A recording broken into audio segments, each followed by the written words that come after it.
Astaghfirullah.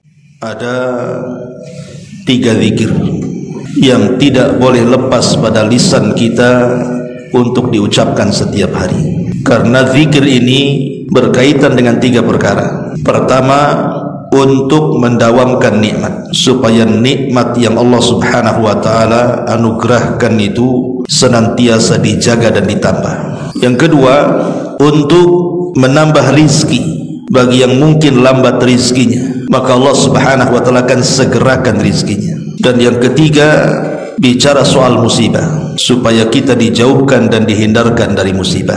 Makanya 3 zikir ringan ini terkadang malas kita mengucapkannya, padahal di balik 3 zikir ini luar biasa keutamaannya. Ma'asyiral muslimin yang dimuliakan Allah Azza wa Jal, apa saja zikir itu? Dahulu ada ulama salaf namanya Ja'far ibn Muhammad ibn Ali ibn Husain, atau dikenal dengan Ja'far As-Sadiq. Dia putra daripada Muhammad ibn Ali, atau dikenal dengan Zainul Abidin, dan dia adalah putra daripada Husain, dan Husain putra daripada Ali, dan Ali putra daripada Abi Talib. Artinya silsilah Ahlul Bait. Ja'far ibn Muhammad ibn Ali ibn Husain ini, dia punya murid, seorang ulama besar namanya Sufyan Ats-Tsauri rahimahullahu ta'ala, dan dia adalah sayyidut tabi'in, pemimpinnya para tabi'in. Satu hari Sufyan Ats-Tsauri rahimahullahu ta'ala sedang duduk bersama gurunya Ja'far ibn Muhammad ibn Ali ibn Husain ini. Layaknya seorang murid kepada gurunya, maka Sufyan Ats-Tsauri rahimahullahu ta'ala mengatakan, la akum hatta tuhaddithuni, saya tidak akan pergi dari tempat ini sampai engkau wahai guruku memberikan nasihat kepadaku. Qala, maka berkata Imam Ja'far ini, amma inni uhaddithuka wa ma kathratul hadithi laka bi khairin ya Sufyan. Ya Sufyan, bukankah aku telah banyak memberikan nasihat-nasihat kepadamu, nasihat-nasihat kebaikan, kurang cukupkah itu? Maka kemudian Ja'far ibn Muhammad ibn Ali al-Husain ini mengatakan kepada Sufyan Ats-Tsauri rahimahullahu ta'ala, memberikan 3 nasihat. Idza an'ama Allahu 'alaika bi ni'matin fa ahbabta baqa'aha wa dawamaha fa aqsir minal hamdi wasyukri 'alaiha. Apabila Allah Subhanahu wa taala memberikan nikmat kepadamu dan engkau berkehendak nikmat itu terus ada dan terus bertambah, maka perbanyak memuji Allah Subhanahu wa taala dan bersyukur. Artinya ucapkan alhamdulillah. Fa inna Allah azza wa jalla, karena Allah Subhanahu wa taala berfirman, la in syakartum la azidannakum wa la in kafartum inna adzabi lasyadid. Kalau engkau melakukan syukur, mengucapkan banyak kalimat alhamdulillah setiap mendapatkan nikmat, maka kau akan tambah nikmat kalian. Tapi kalau kalian kufur, maka azabku sangat pedih untuk kalian. Jadi yang pertama, zikir yang pertama, nasihat Ja'far ibn Muhammad ibn Ali kepada Sufyan Ats-Tsauri, perbanyak ucapkan alhamdulillah. Ini yang pertama. Kemudian yang kedua, kata beliau, wa idza istabta'ta rizqa, Kalau seandainya Allah takdirkan rizkimu lambat, kerja ini, dagang ini bangkrut, dagang itu enggak maju, usaha ini gulung tikar, lambat, maka kata Ja'far ibn Muhammad kepada Sufyan, fa'akthir minal istighfar, perbanyak ucapan astaghfirullah. Jadi kalau antum berniaga, berdagang, lisannya itu jangan lepas dari kalimat astaghfirullah, astaghfirullah, sambil jualan begitu. Fa innallaha azza wa jal, karena Allah subhanahu wa ta'ala berfirman di dalam Al-Quranul Karim, faqultu astaghfiru rabbakum innahu kana ghaffara yursilis sama alaikum midrara wa yumdidkum bi amwali wa banin wa yaj'al lakum jannatin wa yaj'al lakum anhara. Surah Nuh ayat 10 sampai 12. Kukatakan kepada kalian, perbanyaklah istighfar kepada Rabb kalian, karena Dia zat yang maha pengampun. Dengan sebab istighfar itu Allah akan hujani kalian, dan Allah akan tambah harta dan keturunan kalian, dan Allah jadikan taman-taman yang rindang, dan Allah jadikan sungai-sungai yang bermanfaat untuk kalian. Lihat kata Allah, wa yumdidkum bi amwali wa banin, Allah perbanyak harta kalian kalau memperbanyak istighfar. Berarti zikir yang kedua, perbanyak ucapan astaghfirullah. Ini yang kedua. Kemudian yang ketiga, kata Ja'far ibn Muhammad ibn Ali ibn Husain kepada Sufyan al-Thawri rahimahullahu ta'ala, ya Sufyan, idza hazabaka amrun min sultanin aw ghairihi, apabila engkau tertimpa musibah yang sangat besar. Hazabahu amrun itu maksudnya perkara yang memberatkan bagi kehidupan kita, ditimpa berbagai macam musibah, entah musibah kesehatan, entah musibah ekonomi, entah musibah dizalimi, disakiti, dan begitu seterusnya, baik dari penguasa yang menekan kita atau yang lainnya. Fa'aksir, maka perbanyaklah oleh engkau wahai Sufyan, ucapkan la haula wala quwwata illa billah, tidak ada daya dan kekuatan kecuali milik Allah. Fa innaha miftahul faraji wa kanzun min kunuzil jannati, karena la haula wala quwwata illa billah adalah kunci untuk membuka setiap kesulitan, dan dia adalah simpanan-simpanan sorga. Berarti yang ketiga ucapan la haula wala quwwata illa billah. Yang pertama alhamdulillah, yang kedua astaghfirullah, yang ketiga la haula wala quwwata illa billah.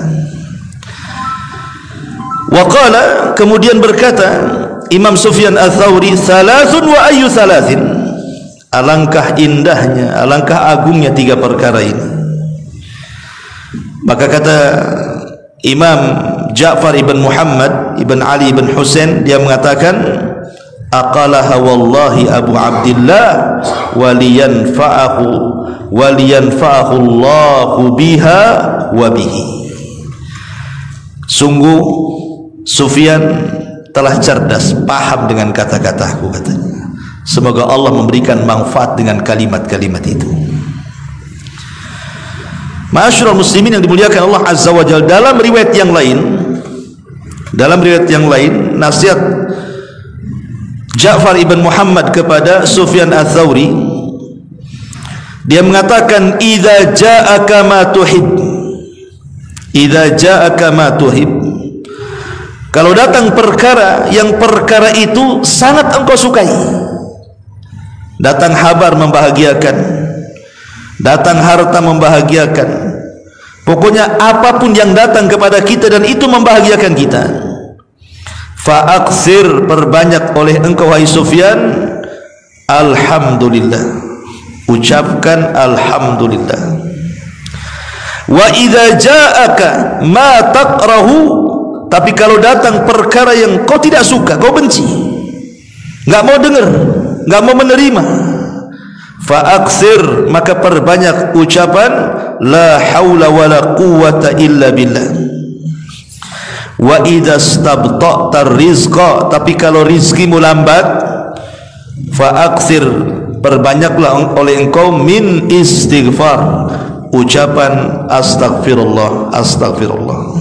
Baik, kita akan bentangkan. Ma'asyiral muslimin yang dimuliakan Allah Subhanahu wa taala, manusia sangat menghendaki 3 perkara: mendapatkan nikmat, dan kalau bisa nikmat itu bertambah, diluaskan rizki, dan kalau bisa diberikan kekayaan yang banyak. Yang ketiga, dihindarkan dari musibah, tidak tersentuh sakit, tidak ada masalah, hidupnya happy. Itulah manusia. Keinginan kita kan cuma 3 di dunia ini. Apa keinginan antum itu? Kecuali 3 perkara ini yang kita inginkan. Dapat nikmat, ya, nikmat apa saja, istri nikmat, anak-anak nikmat, pekerjaan nikmat, kesehatan nikmat, bisa ke sana kemari nikmat. Nikmat itu banyak, termasuk nikmat yang paling besar, nikmat Islam, nikmat iman, nikmat redha dengan pemberian Allah Azza wa Jalla, nikmat taubat, dan begitu seterusnya. Nikmat itu luas. Karena Allah Subhanahu wa taala mengatakan, wa in ta'uddu nikmatallahi la tuhsuha. Kalau engkau hendak menghitung nikmat Allah, enggak mungkin kehitung, saking banyaknya nikmat Allah itu. Dan manusia itu paling suka mendapatkan nikmat dan tidak suka mendapatkan adab. Manusia itu paling suka mendapatkan nikmat kan. Antum dipuji senang, antum dicela enggak mau, ya. Antum untung dalam jualan senang, antum buntung dalam jualan tak mau. Memang tabiat manusia itu ingin mendapatkan nikmat, dan kalau bisa nikmat itu tetap dan bertambah. Yang kedua, manusia itu ingin diluaskan rezekinya. Kalau bisa usaha apa saja untung. Buka ini untung, buka itu untung. Ini buka ini buntung, buka itu buntung lagi kan ya. Saya buntang-buntung gitu kan. Tidak maulah manusia itu. Dan manusia tidak mau terkena musibah. Manusia itu tidak mau, makanya kenapa kemudian orang baru menghargai kesehatan itu setelah dia sakit. Saya punya kawan satu orang, dulu di masa mudanya dia tidak peduli dengan kesehatan, makan sembarang, kesana kemari menghabiskan uang poya-poya dan begitu seterusnya. Akhirnya sudah tua, umurnya sudah 60 sekarang, penyakit banyak sekali, komplikasi di mana-mana. Bahkan setiap hari dia harus konsumsi obat. Kalau dia tidak mengonsumsi obat langsung pingsan. Baru dia terfikir, nasihati saya dan yang lainnya, jaga kesehatan Ustaz gitu. Jaga kesehatan Ustaz. Kalau saya tahu setua ini seperti ini, tentu dulu akan saya jaga kesehatan. Orang itu baru tahu nikmat sehat setelah dia sakit. Jadi orang itu kan tidak mau ditimpa musibah itu. Mana ada orang mau kena musibah? Enggak mau. Orang itu ingin mendapatkan nikmat, diluaskan rezekinya, dia jauhkan dari musibah kan. Lah di sini ada solusi. Kalau kita ingin mendapatkan nikmat dan nikmat itu didawamkan Allah, kalau kita ingin diluaskan rezekinya dan itu Allah luaskan rezeki kita dan dijauhkan dari musibah, di sini nasihat siapa? Ja'far ibn Muhammad ibn Ali ibn Husain kepada Sufyan Ats-Tsauri, lakukan 3 perkara, dawamkan 3 zikir. Pertama, kalau mendapatkan nikmat jangan diam saja, alhamdulillah. Yang kedua, kalau diuji usahanya masih gagal-gagal terus, berarti kurang istighfar itu orang itu. Dan yang ketiga, kalau kita dizalimi, disakiti, ada hal-hal yang tidak enak bagi kita, perbanyak kalimat la haula wala quwata illa billah. Pertama, ucapan alhamdulillah.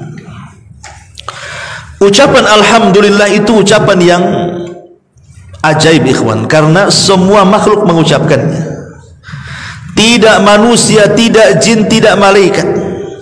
Bahkan semua yang Allah Subhanahu wa taala ciptakan di alam semesta ini, kalau kita perdengarkan, Allah memperdengarkan tasbih mereka kepada kita, pasti kita akan mendengar mereka mengucapkan alhamdulillah.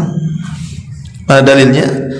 Allah Subhanahu wa taala berfirman, wa in min kulli syai'in illa yusabbihuna bihamdihi walakin la tafqahuna tasbihahum. Tidaklah segala sesuatu yang Allah ciptakan kecuali mereka bertasbih dengan cara apa? Bihamdi, memuji Allah, mengucapkan alhamdulillah. Tapi engkau tidak tahu tasbih mereka. Jadi kalau seandainya pintu ini diperdengarkan dia bertasbih, maka pintu ini akan mengucapkan alhamdulillah. Jika kipas itu diperdengarkan tasbihnya, maka kipas itu akan mengucapkan alhamdulillah. Jika karpet ini diperdengarkan kepada kita, dia sedang bertasbih, tentu kita akan mendengar karpet mengucapkan alhamdulillah, dan begitu seterusnya. Jika antum mendengar suara ayam yang sedang bertasbih, tentu ayam itu akan mengucapkan alhamdulillah, dan begitu seterusnya. Jadi alhamdulillah itu ucapan yang semua makhluk mengucapkannya, karena di dalamnya adalah pujian dan pengagungan kepada Allah Subhanahu wa taala. Dan ucapan alhamdulillah itu masuk kepada semua orang. Orang sehat mengucapkan alhamdulillah, orang sakit mengucapkan alhamdulillah, orang kaya mengucapkan alhamdulillah, orang miskin mengucapkan alhamdulillah. Coba saja antum tanya, datang kepada orang kaya, "Cemana kondisinya?" "Alhamdulillah, bisnis lancar Ustaz." Ya kan? Datang kepada orang miskin, "Cemana kondisinya akhi?" "Alhamdulillah, masih bisa makan." Tetangga tak bisa makan. Datang kepada orang yang sehat, "Cemana kondisinya?" "Alhamdulillah bi khairin." Sehat, olahraga, alhamdulillah. Datang kepada orang sakit, "Cemana kondisinya akhi?" "Alhamdulillah, masih hidup. Kemarin stroke mati." Gitu. Ucapan alhamdulillah ini dia masuk kepada semuanya. Dan ajaibnya adalah apa kata Hasan Al-Basri rahimahullahu ta'ala? Dia mengatakan, "Ma min rajulin yara ni'matallahi alaihi fayaqulu alhamdulillahi alladhi bi ni'matihi tatimmus salihat illa aghnahu Allahu wa zadahu min fadli." Apa kata Imam Hasan Al-Basri rahimahullahu ta'ala? Tidaklah seseorang ketika dia melihat nikmat Allah Subhanahu wa taala yang sampai kepadanya, dia pun mengucapkan alhamdulillah. Jadi tidaklah seseorang yang melihat nikmat Allah, antum diberikan kesembuhan, alhamdulillah. Berhasil dari operasi, alhamdulillah. Berniaga kemudian dapat untung, alhamdulillah. Apalagi kalau kita pandai ini bersyukur, ikhwatu fiddin, muliakan Allah Subhanahu wa taala, ketika kita mendapatkan nikmat kemudian kita katakan alhamdulillahilladzi bi ni'matihi tatimmus shalihat. Segala puja dan puji hanya milik Allah, dengan nikmatnya sempurnalah amalan-amalan saleh. Apa kata Hasan Al-Basri? Illa aghnahu Allah, kecuali Allah akan memberikan kekayaan dan kecukupan kepadanya, wa zadahu min fadli, dan Allah akan tambah nikmatnya. Jadi kalau antum ya dapat istri satu, alhamdulillah, kira-kira ditambah nggak? Ya. Kan la in syakartum la azidannakum, kalau engkau bersyukur ku tambahkan itu. Ya. Amin. Bapak-bapak yang di atas, inna lillahi wa inna ilaihi rajiun, yang di atas, yang ibu-ibu ya. Taib. Intinya bahwa lihat bagaimana Hasan Al-Basri mengatakan, kalau seseorang itu mendapatkan nikmat dari Allah, maka ucapkan alhamdulillah. Alhamdulillahilladzi bi ni'matihi tatimmu shalihat. Maka Allah akan cukupkan kehidupan kita dan Allah akan tambah nikmatnya. La in syakartum la azidannakum. Karena kalimat alhamdulillah ini kalimat yang mulia. Al-Quran dimulai dengan kalimat alhamdulillah. Karena surah Al-Fatihah itu ayat yang pertama alhamdulillah. Bismillah itu bukan bagian daripada Al-Fatihah, kecuali dalam mazhab Syafi'i. Kemudian juga alhamdulillah kalimat yang dicintai Allah. Bagaimana tidak dicintai Allah? Kalimat itu pujian, antum aja dipuji suka. Walillahi masalul a'la. Maka Allah lebih utama lagi kalau kita mengucapkan alhamdulillah, Allah suka tuh. Bahkan kalimat alhamdulillah dianjurkan dibaca pada banyak tempat. Apabila antum melihat ada orang yang kecelakaan, mungkin akalnya kurang, gila lah dia. Ketika antum melihat orang gila, antum katakan apa? Alhamdulillah, bahwa aku tidak gila sih seperti dia. Ya. Ketika ada orang kecelakaan, brak gitu depan antum, mati satunya pula cacat permanen, kita katakan alhamdulillah. Jangan kedengaran orang yang kecelakaan marah dia. Apa pula aku kecelakaan kau bilang alhamdulillah? Maksudnya alhamdulillah aku tidak kecelakaan seperti dia. Allah masih menjaga aku. Ya. Jadi kata Nabi SAW, man ra'a mubtalan, barang siapa yang melihat orang yang diuji, ditimpa musibah, faqala, dan dia mengatakan alhamdulillahilladzi afani mimma btalaka bihi wa faddalani ala katsiri mimman khalaqa tafdila illa ufiya min dzalikal bala. Kata Rasul, kalau kita melihat ada orang yang terkena musibah, kemudian kita katakan alhamdulillah, zat yang telah memberikan kesehatan kepadaku, ya, mimma btalaka bihi, di mana ujian tidak diberikan kepadaku dan justru kepada orang lain, dan telah memberikan keutamaan kepadaku dari kebanyakan manusia, kecuali orang ini akan dijauhkan dari bala. Jadi kalau antum melihat orang yang kena musibah, alhamdulillah saya tidak seperti dia, maka kita akan dijauhkan dari bala. Ya tentu juga setelah mengucapkan inna lillahi wa inna ilaihi rajiun. Kemudian juga disyariatkan ketika habis bersin, alhamdulillah. Kalau antum bersin alhamdulillah, kan begitu, maka dijawab yarhamukallah, karena bersin itu menghilangkan penyakit. Alhamdulillah Allah berikan bersin. Kemudian juga dibaca setiap salat. Selepas antum salat ada zikir kan, baca alhamdulillah 33 kali. Kemudian juga dibaca setelah makan dan minum, antum membaca alhamdulillah. Bahkan ketika antum bangun dari tidur, antum pun juga mengatakan alhamdulillahilladzi ahyana ba'dama amatana wa ilaihin nusyur. Alhamdulillah masih dihidupkan. Betapa banyak orang tidur gak hidup lagi. Ketika kita dibangunkan, alhamdulillah masih hidup. Ya, cubit dulu, masih sakit, masih hidup berarti. Masih bisa beramal lagi maksudnya. Kemudian juga alhamdulillah dibaca ketika hendak tidur. Ma'asyiral muslimin, sampai Umar ibn Khattab radhiyallahu an, apabila dia masuk pasar, kemudian dia mengatakan fala yalqa ahadan min ashabihi illa wa yas'aluhu. Umar itu kalau masuk pasar, tidak ada satupun orang di pasar kecuali ditanya, kaifa haluk, bagaimana kondisimu? Maka semua yang ditanya seperti itu akan mengucapkan alhamdulillah, kan begitu. Kata Umar, ini yang aku mau, engkau mengucapkan kalimat itu, katanya.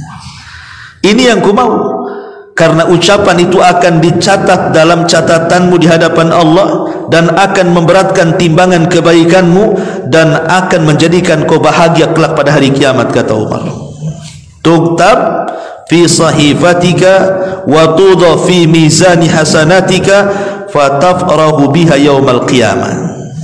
Kalau engkau mengucapkan kalimat itu, kata Umar, itu adalah kalimat terbaik dalam catatanmu, dan itu yang bisa memberatkan timbangan di hadapan Allah, dan engkau akan bahagia dengan kalimat itu. Makanya Abdullah bin Abbas radhiyallahu anhuma meriwayatkan sebuah hadis, walaupun sebagian ulama mendhaifkan riwayat ini, tapi ada juga yang mensahihkan, karena hadis ini sahih ala syarti Muslim. awal ma yud'a ilal jannati alladina yahmadullaha fi sarra'i wal dharra. Manusia yang pertama kali dipanggil masuk surga. Jadi ketika manusia berjubel di pintu-pintu surga itu, maka Rasulullah SAW orang yang pertama kali masuk ke dalam surga dan dia membuka pintu surga.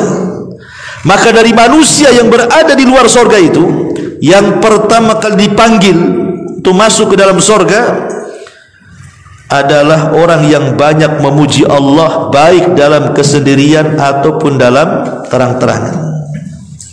Banyak mengucapkan alhamdulillah, alhamdulillah, alhamdulillah. Ma'asyiral muslimin yang dimuliakan Allah Subhanahu wa taala. Dari sini kata Imam Ibnul Qayyim rahimahullahu taala, apa kata beliau dalam kitabnya Jala'ul Afham? Wa ummati Rasulillah sallallahu alaihi wasallam humul hammadun yahmaduna Allah ala sarra'i wa dharra, wa salatu ummatihi muftatahatun bilhamdi, wa khutbatuhu muftatahatun bilhamdi, wa kitabatuhu muftatahatun bilhamdi, wa biyadihi liwa'ul hamdi yawmal qiyamah, wa lamma yasjudu baina yaday rabbih lisyafa'ati wa yu'dhan lahu fiha yahmadu rabbahu bimahamidi yaftahuha alaihi hina idzin. Apa kata Imam Ibnul Qayyim rahimahullahu taala? Umat Muhammad adalah umat yang banyak memuji Allah. Jadi umat Rasul adalah umat yang banyak memuji Allah.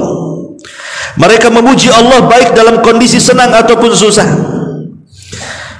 Dan solat umatnya, maksudnya solat 5 waktu, dimulai dengan kalimat alhamdulillah dalam doa iftitah, ya. Dan setiap khutbahnya juga dimulai dengan alhamdulillah, innal hamdalillah. Bahkan para ulama ketika mencatat kitab juga dengan memulai dengan alhamdulillah. Bahkan nanti Rasul akan membawa bendera alhamdu yaumal qiyamah pada hari kiamat, ketika dia sujud di hadapan Allah untuk meminta syafaat, kemudian diberikan syafaat, maka Nabi SAW akan memuji Allah Subhanahu wa ta'ala. Intinya bahwa jangan lepaskan kalimat alhamdulillah. Ada sebuah hadis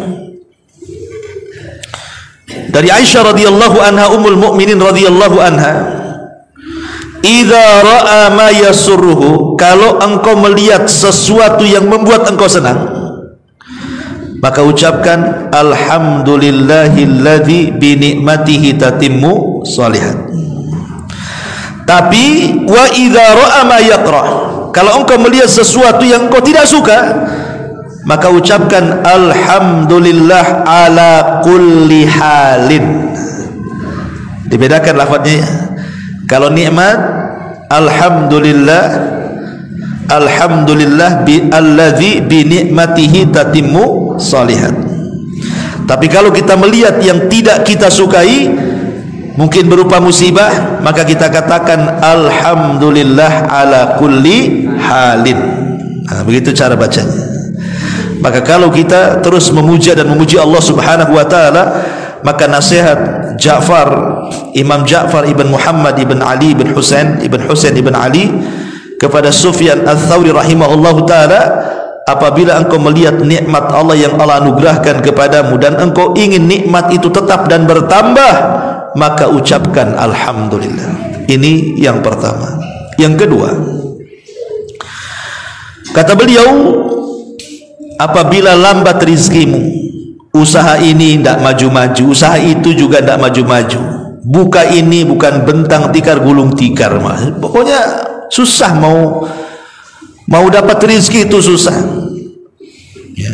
Maka kata Hasan Al-Basri, kata Ja'far ibn Muhammad ibn Ali ibn Husain kepada Sufyan Ats-Tsauri, fa'akthir minal istighfar, perbanyak oleh kalian membaca istighfar, astagfirullah. Abu Musa radhiyallahu an, Abu Musa Al-Asy'ari radhiyallahu anhu, seorang sahabat Rasul, dia mengatakan, kana lana amanani dhahaba ahaduhuma wa huwa qaulur rasul fina wa baqiyal istighfar ma'ana fa idza dhahaba halakna, kata dia. Ketika beliau Abu Musa al-Ash'ari radhiyallahu an memberikan catatan kepada surah Al-Anfal ayat 33, apa bunyinya? Wa ma kana Allahu liyu'adzibahum wa anta fihim wa ma kana Allahu mu'adzibahum wa hum yastaghfirun. Allah tidak mungkin mengazab mereka selama engkau wahai Muhammad hidup di tengah-tengah mereka, dan Allah tidak akan mengazab mereka selama mereka masih beristighfar kepada Allah Azza wa Jalla. Jadi Allah tidak mengazab sebuah kaum kalau Nabi hidup di situ, dan Allah tidak mengazab sebuah kaum kalau kaum itu rajin beristighfar. Apa kata Abu Musa al-Ash'ari radhiyallahu, dia mengatakan, kami memiliki dua keamanan. Yang pertama keberadaan Nabi, dan yang kedua tetapnya istighfar. Apabila dua-duanya hilang, hancurlah kami. Sekarang keamanan itu tinggal satu, karena kita tidak hidup di zaman Nabi. Kalau kita hidup di zaman Nabi, kita akan mendapatkan keamanan karena Nabi hidup di tengah-tengah kita. Tapi Nabi sudah meninggal, berarti hilanglah keamanan yang pertama. Berarti tinggal keamanan yang kedua. Apa itu? Istighfar. Selama kita istighfar, maka kita aman. Aman dari azab Allah, aman dari siksa Allah, aman dari musibah, aman dari segala-galanya. Dan keamanan itu nikmat Allah terbesar. Nikmat aman itu nikmat Allah terbesar. Makanya amanah diambil dari kata-kata aman, karena dengan amanah itu terciptalah keamanan. Orang kalau hilang amanah, menjadi khianat. Suami nggak aman sama istrinya, istri kemana pusing dia, nggak aman. Ya, nanti terbalik juga, suami kemana istri juga tak aman, karena hilang amanah. Ya kan? Orang tua tidak aman dengan anaknya karena hilang amanah. Rakyat tidak merasa aman dengan pemimpinnya karena hilang amanah. Dengan tetangga tidak merasa aman karena tidak amanah. Kan begitu ya? Jadi keamanan itu sesuatu yang menenangkan hati. Makanya amanah diambil dari kata aman, karena kalau tegak amanah pasti aman. Akan merasa aman kalau orang amanah semuanya kan. Ma'asyiral muslimin, rumah antum tinggal apa-apa nggak ada yang nyuri kok, semua amanah. Tapi kalau lingkungan itu tidak aman, banyak pencuri Ustaz, kerjasama dengan satpamnya pula, nggak amanah. Pusing kita ini, mau pergi aja pusing kan, padahal sudah digembok, udah diteralis lagi kan rumahnya itu, tetap juga taburi garam. Jadi ada orang kalau sudah tidak aman tuh seperti itu, was-was hidupnya kan. Lah salah satu mendapatkan keamanan itu adalah dengan cara memperbanyak istighfar. Ma'asyiral muslimin yang dimuliakan Allah Azza wa Jalla, lah di antara fungsi istighfar yang dinasihatkan oleh Imam Ja'far kepada Sufyan Ats-Tsauri ini adalah apabila telat rizkimu, maka perbanyak istighfar. Apa kata Hasan Al-Basri dalam ucapan beliau? Aktsiru minal istighfar fi buyutikum wa ala mawaidikum wa fi turukikum wa fi aswakikum wa fi majalisikum aina ma kuntum fa innakum ma tadrun mata tanzilul maghfirah. Kata Hasan Al-Basri, perbanyak istighfar kalian itu, baik di rumah-rumah kalian, baik di tempat-tempat kumpul kalian, entah di pekerjaan, entah di pasar, entah terserah di mana saja, di jalan-jalan kalian, di pasar-pasar kalian, di majelis-majelis kalian, dimanapun kalian berada, perbanyak istighfar. Karena kita tidak tahu di mana tempat Allah menurunkan ampunan itu, kan kita tidak tahu. Boleh jadi kita istighfar di masjid tidak diampuni, tapi istighfar di jalan diampuni pula karena keikhlasannya. Boleh jadi ketika baca istighfar Allah tidak mengampuni di jalan, di pasar pula karena keikhlasannya, di situ pula ampunan turun. Kita tidak tahu. Dan ampunan turun itulah diiringi dengan apa? Dengan rizki yang akan dibuka dalam kehidupannya. Apabila turun ampunan, berarti barokah akan disebar, rizki akan dibuka. Karena Allah Subhanahu wa taala mengatakan faqultu astaghfiru rabbakum innahu kana ghafara yursilis samaa 'alaikum midrara wa yumdidkum bi amwalin wa banin. Sebab istighfar itu Allah akan perbanyak harta dan keturunan kalian. Makanya dalam hadis yang sahih yang dikeluarkan Imam Abi Dawud, Rasul mengatakan man lazimal istighfar ja'alallahu min kulli dhiqin makhraja wa bi kulli hammin faraja wa yarzuquhullahu min haitsu la yahtasib. Siapa yang melazimkan istighfar, kata Rasul, maka Allah akan berikan jalan keluar di tengah-tengah kesempitannya. Allah akan berikan kebahagiaan di tengah-tengah kesedihannya, dan Allah akan berikan rizki dari arah yang tidak disangka-sangkanya. Lihat bagaimana istighfar ini luar biasa, mencarikan jalan keluar, memberikan kebahagiaan, memberikan rizki dari arah yang tidak disangka-sangka dalam hadis ini. Ma'asyiral muslimin yang dimuliakan Allah Azza wa Jalla, apalagi kalau menggabungkan dua-duanya, ikhwan. Antum gabungkan ucapan alhamdulillah dengan ucapan astagfirullah, oh mantap lagi. Hasan Al-Basri, Imam Tabi'in, mengatakan, jadi satu hari dia menyewa seorang pekerja hamal, tukang bawa-bawa tuh.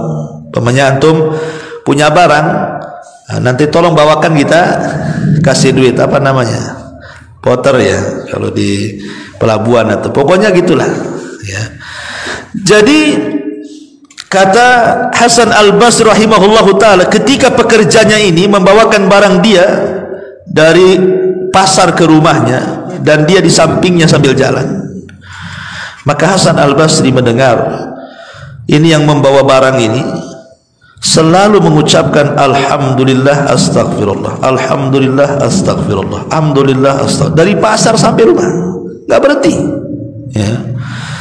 Jadi Imam Hasan Al-Basri ini heran, kemudian bertanya kepada orang ini, kenapa engkau mengucapkan dua zikir itu, alhamdulillah astagfirullah, alhamdulillah astagfirullah ya.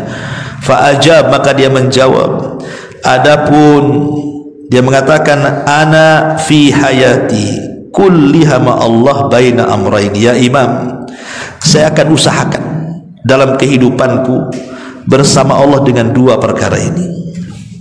Dia mengatakan kepada Imam Hasan Al-Basri, ya Imam, saya sudah bernazar dalam hidupku, tidak mungkin aku lepas dalam hidupku dengan dua perkara ini, alhamdulillah dan astagfirullah. Kenapa? Ni'matun lillahi alayya tastahiqqu minni alhamdu wa taksirun fi haqqi rabbi yastahiqqul istighfar.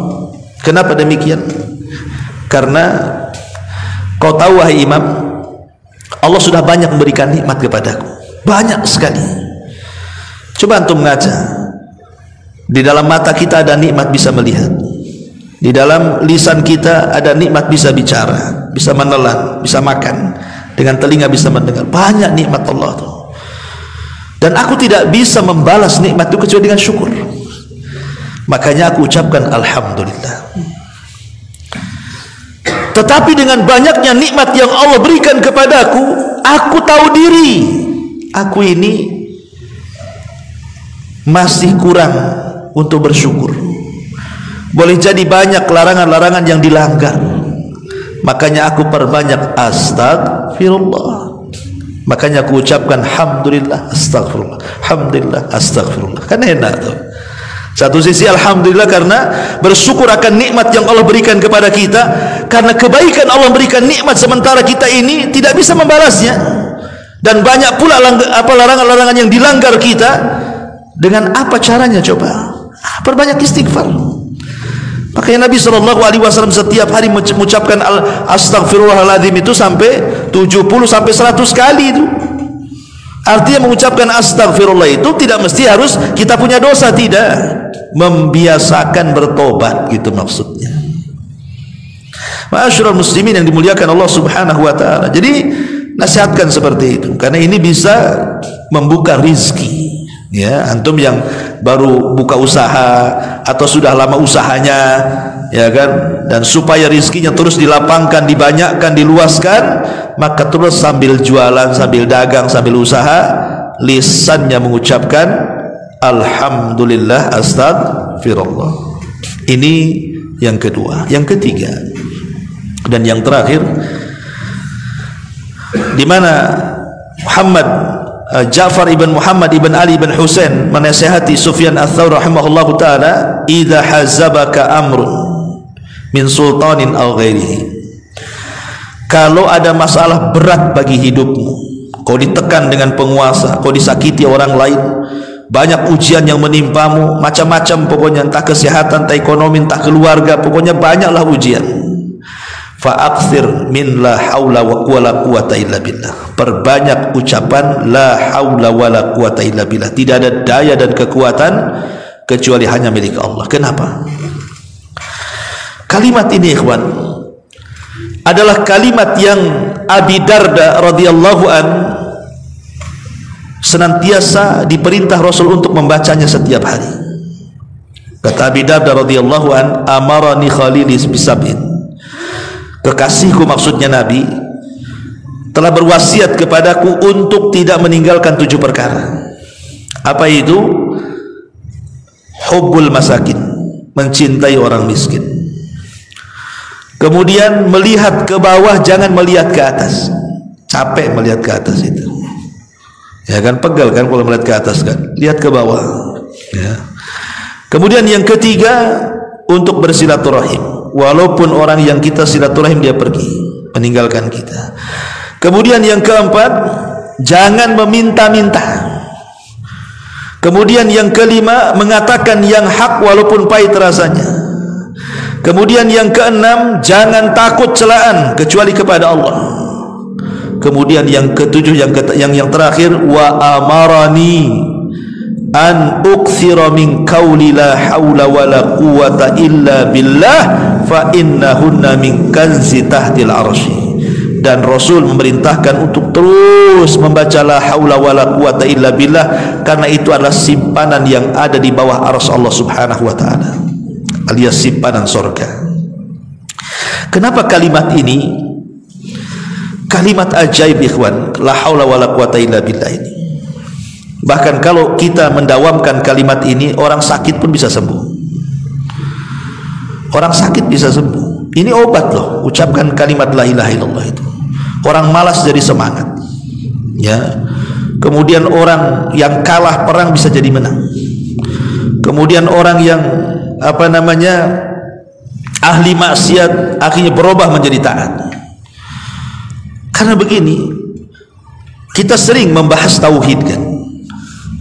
Bahkan di antara kita mungkin pernah belajar kitab tauhid, Tausulul Thalatha, Taqwaidul Arba, pokoknya kitab-kitab tauhid lah. Kitab-kitab tauhid yang dipelajari oleh ustadz-ustadz kita ini, itu sebenarnya teori. Kebanyakan bicara masalah teori. Oh, tauhid terbagi 3, rububiyah, uluhiyah, asma sifat. Uluhiyah ini, rububiyah ini, asma sifat ini. Kemudian mentafsirkan la ilaha illallah. La ilaha itu ada syarat-syaratnya 1, 2, 3. Ini kan teori, pengetahuan, teori kan. Tetapi ketika antum mengucapkan kalimat la haula wala quwata illa billah, ini namanya praktek. Antum sedang mempraktekkan tauhid. Ketika antum kemudian terus lisannya tidak lepas dengan kata-kata la haula wala quwata illa billah, artinya anda sedang mempraktekkan tauhid. Ya. Dengan lisan kita sedang mempraktikkan tauhid, dan dengan hati kita sedang mempraktikkan tauhid yang berupa afdalut tauhid at-tawakkul, tawakal. Karena kalimat la haula wala quwata illa ini gabungan dari 2 kata. Iyyaka na'bud, iyyaka nasta'in, iyyaka na'bud, dan juga ucapan Nabiullah Ibrahim alaihi salatu wasalam, hasbunallahu wa ni'mal wakil. Satu sisi kita menyandarkan ubudiyah kita kepada Allah, bahwa tidak ada daya dan kekuatan kecuali milik Allah, tauhid. Tapi sisi lain kita mengakui bahwa memang tidak ada tempat berlindung, tidak ada tempat pertolongan, tidak ada tempat bersandar kecuali kepada Allah. Siapa lagi? Karena kalimat ini adalah kalimat yang bisa merubah segalanya, dari yang lemah kepada yang kuat, dari yang tadinya sulit untuk melakukan ketaatan karena gemar maksiat akhirnya jadi taat, dari malas ke semangat, dari kalah ke menang, dari macam-macam, karena tidak ada daya dan kekuatan kecuali milik Allah Subhanahu wa taala. Makanya ada seorang syekh bercerita, ikhwan, ada seorang syekh bercerita di Riyadh. Jadi ada seorang tujar di Riyadh itu, seorang pedagang, dulunya sukses, ya, pedagang sukses. Allah takdirkan pedagang ini bangkrut, bangkrutnya, habis modalnya, hutang di mana-mana. Akhirnya kepikiran, sakit pula dia. Kan begitu orang yang bangkrut, stres, akhirnya kemudian sampai kepada sakit. Kemudian dia datang kepada salah satu masyayikh, kepada salah satu ulama yang ada di sana, meminta nasihat gitu ya. Apa yang harus dia lakukan, amalan apa yang harus diamalkan. Datanglah dia kepada salah satu ulama. Akhirnya sang ulama pun berikan nasihat, cobalah kau memulai lagi bisnismu, tetapi jangan tinggalkan kalimat la haula wala quwata illa billah. Tidak ada daya dan kekuatan kecuali milik Allah. Betapa hebatnya manusia tetap lemah di hadapan Allah, betapa kayanya manusia tetap miskin di hadapan Allah. Minta kepada Allah. Akhirnya kemudian orang ini memulai usahanya. Setiap hari lisannya tidak pernah lepas la haula wala quwata illa billah, la haula wala quwata illa billah, pagi siang malam terus, masya Allah. Akhirnya Allah kembalikan kekayaannya. Lambat laun bisnisnya hidup lagi, penyakitnya hilang, sehat lagi. Bahkan ada kisah lagi juga, ada seseorang yang terkena kasus, dia itu posisinya dizalimi. Akhirnya kasusnya sampai ke mahkamah, ke pengadilan. Dia di pihak yang benar, tapi dia dizalimi. Akhirnya dia coba menyewa pengacara ini, pengacara ini, pengacara ini, pengacara dia kalah juga. Terkadang ikhwan, belum tentu yang benar itu menang kan gitu. Karena dalam dunia pengacara bukan yang menang itu yang benar, tapi yang pandai ngomong. Kalau pandai ngomong kan gitu ya, dia menang. Pandai memutar pasal-pasal karet bukan, ada pandai menang tuh, bayar saksi pandai menang. Padahal dia tidak benar. Jadi akhirnya dia itu sudah kepepet gitu ya. Dia di pihak benar tapi kok kemudian dipojokkan terus dalam mahkamah itu. Dengan pengacara lawannya, datanglah dia kepada salah seorang syekh, meminta nasihat, gimana caranya supaya saya menang dalam perkara, karena saya di pihak yang benar. Maka syekh itu atau ulama, sang ulama pun memberikan nasihat, perbanyaklah ucapkan la haula wala quwata illa billah. Ingat, sehebat apapun hakim, tetaplah hakim. Dia manusia, dia lemah. Allah jauh lebih kuat dibandingkan dia. Betapa hebatnya sang pengacara, ngomong sana sini, tetaplah dia manusia, dia makhluk yang lemah. Allah lah yang kuat. Perbanyak kalimat la haula wala quwata illa billah. Akhirnya dia terus membaca sampai setiap persidangan, akhirnya datang keajaiban. Allah singkap siapa yang benar, siapa yang salah. Kekuatan siapa yang menyingkap itu kalau bukan kekuatan Allah? Itulah la haula wala quwata illa billah. Makanya kalimat ini dianjurkan dibaca di banyak tempat karena saking agungnya. Seperti kalau antum keluar dari rumah, antum membaca bismillahi tawakkaltu ala Allah la haula wala quwata illa billah. Kalau antum baca seperti itu, kata Rasul, hudita wa kufita wa wukita fatatanaha lahu syayatin, katanya. Engkau akan dicukupi rizkinya hari itu, engkau akan diberikan hidayah, engkau akan dijaga, setan gak akan menyentuhmu, ya. Ya. Kemudian juga dibaca ketika bangun dari malam hari, sebagaimana hadis Nabi sallallahu alaihi wasallam, beliau mengajarkan doa la ilaha illallah wahdahu la syarikalah lahul mulku wa lahul hamdu wa huwa ala kulli syai'in qadir alhamdulillah wa subhanallah wa la ilaha illallah wallahu akbar wa la haula wa la quwata illa billah. Maka siapa yang membaca doa ini maka akan diampuni dosa-dosanya, kata Rasul. Terkadang juga dibaca ketika menghadapi lawan. Ya, tadi antum kalau melawan di persidangan, ya kan, antum ini ada kasus. Ini hari ini sidang nih. Nanti jam 1 sidang. Dari malam tuh antum bacakan la haula wala quwata illa billah terus sampai ke persidangan. Ya, tidak ada daya kekuatan, Allah yang berkuasa, bukan hakim, bukan pengacara, bukan saksi. Allah yang berkuasa. Boleh jadi sebab itu Allah bolak-balikan tuh hati si hakim itu. Yang tadi sudah disogok dibalikan sogokannya, bisa saja. Atau kepleset ngomong, kan nggak tahu, ya kan? Itu bisa kita gunakan untuk itu. Makanya yang semakna dengan kalimat ini adalah hasbunallahu wa ni'mal wakil, itu kan sama dengan la haula wala quwata illa billah. Dan itu diucapkan Nabi Ibrahim ketika dilempar kepada api, kan Allah selamatkan. Bahkan ketika mendengar azan hayya 'alas shalah hayya 'alal falah, kita juga mengucapkan la haula wala quwata illa billah. Bahkan ketika indal qurubat, antum ditimpa banyak masalah, banyak kesulitan, ya, tidak bisa keluar dari kesulitan itu, rasanya kiamat, jangan diam saja, jangan mengeluh kepada manusia, apalagi mengeluh kepada Facebook dan juga TikTok, kan gitu. Keluhkan kepada Allah, perbanyak ucapan la haula wala quwata illa billah, karena dia adalah simpanan sorga. La haula wala quwata itu simpanan sorga. Bayangkan malaikat pemikul arsy. Siapa duluan yang diciptakan arsy, atau malaikat pemikul arsy dulu? Allah ciptakan arsy. Arsy itu makhluk Allah yang paling besar. Setelah Allah ciptakan arsy, Allah ciptakan yang memikulnya malaikat. Setelah malaikat diciptakan, malaikat tengok arsy, mak besar kali, cemana saya ngiping-ngikul, katanya. Tak mungkin ya Rabb, arsy sebesar ini kami pikul. Dalam ciptakan berapa? 8 malaikat pemikul arsy, kan? Dalam Quran disebutkan tsamaniyah, 8. Semua 8 malaikat nyerah. Tak bisa ya Rabb, arsy ini terlalu besar, kami tidak kuat.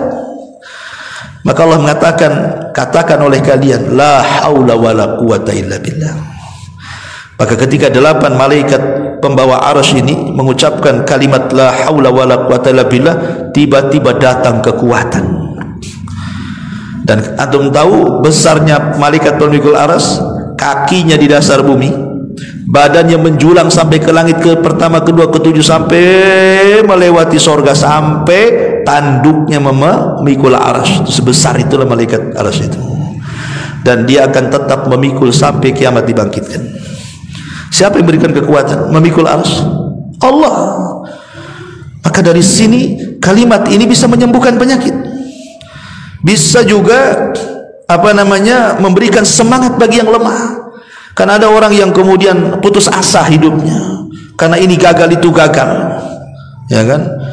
Akhirnya stres. Ketika stres bingung, ketika bingung lemah badannya. Maka siapa yang melazimkan dengan penuh keyakinan bahwa tidak ada daya dan kekuatan kecuali Allah, dan itu tauhid yang sempurna, maka insyaallah dengan lafaz la haula wala quwata illa akan mendatangkan keajaiban-keajaiban itu. Maka sebagai penutup, sekali lagi saya ulangi, kehidupan manusia tidak lepas daripada nikmat, rizki dan musibah. Kalau ingin ditambah nikmatnya, diluaskan rizkinya, dijauhkan dari musibah, ucapkan 3 zikir: alhamdulillah, astagfirullah, la haula wala quwata illa billah. Wallahu a'lam bishawab. Ini yang bisa saya sampaikan, mudah-mudahan ada manfaatnya. Subhanallah bihamdika, asyhadu an la ilaha illa anta, astaghfiruka wa atubu ilaik. Allahu ta'ala alam. Assalamualaikum warahmatullahi wabarakatuh.